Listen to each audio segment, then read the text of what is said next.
Tadeusz Kosciuszko. Tadeusz Kosciuszko was a skilled engineer with a military education by the time he arrived in the American colonies from Poland in 1776. Offering his services to the revolutionary cause, he masterminded a key British defeat at Saratoga and oversaw the building of military fortifications at West Point. At war's end, he returned to Poland and led a valiant but ultimately unsuccessful uprising against the nation's partition by Russia and other foreign powers. After several years of imprisonment in Russia, Kosciuszko returned to the United States, where he was welcomed as a hero and counted Thomas Jefferson among his close friends. With Poland still under foreign control throughout the rest of his life, Kosciuszko never returned to his native land, and died in exile in Switzerland in 1817. Contents: Tadeusz Kosciuszko, early life and service in the American Revolution. Tadeusz Kosciuszko,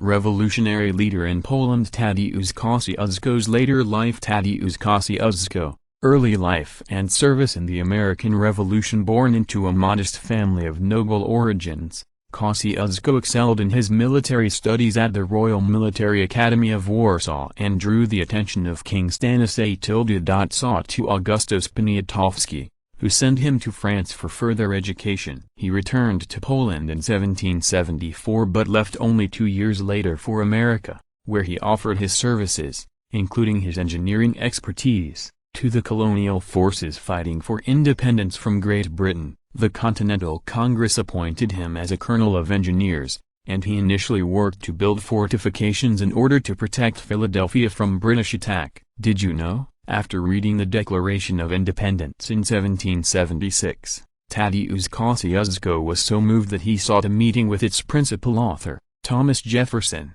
The two later became close friends, and maintained a correspondence for more than 20 years until Kosciuszko's death in 1817. Kosciuszko was then sent to New York, where General Horatio Gates put Kosciuszko in charge of planning the defensive strategy for his army at Saratoga, whose defeat of the British forces under General John Burgoyne in October 1777 would prove to be a turning point in the Revolutionary War. In 1778, General George Washington commissioned Kosciuszko to build the military fortifications at West Point, an important defensive position on the Hudson River. Considered impenetrable, the site eventually became the site of the U.S. Military Academy. By war's end, Kosciuszko was made a brigadier general and received U.S. citizenship, along with a medal for his service to the Continental Army. Tadeusz Kosciuszko, revolutionary leader in Poland. Back in Poland, Kosciuszko's military skill,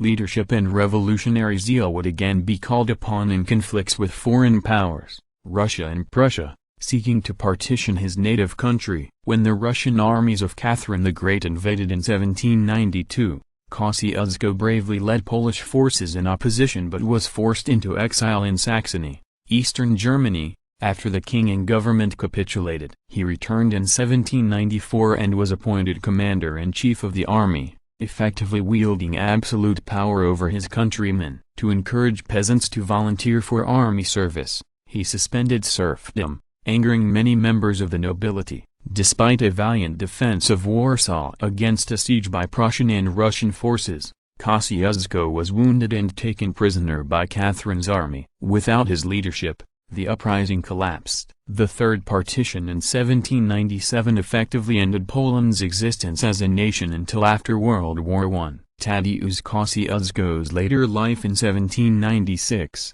after the death of Catherine the Great, her son Paul I granted amnesty to Kosciuszko in exchange for his promise not to return to Poland. He traveled back to the United States in August 1797, where he received a hero's welcome in Philadelphia and formed a lasting friendship with Thomas Jefferson, then the U.S. Vice President. After less than a year in the United States, he returned to Europe. After retiring from public life to Berville, near Fontainebleau, France, Kosciuszko rebuffed efforts by Napoleon Bonaparte to enlist Polish support for France's impending war with Russia.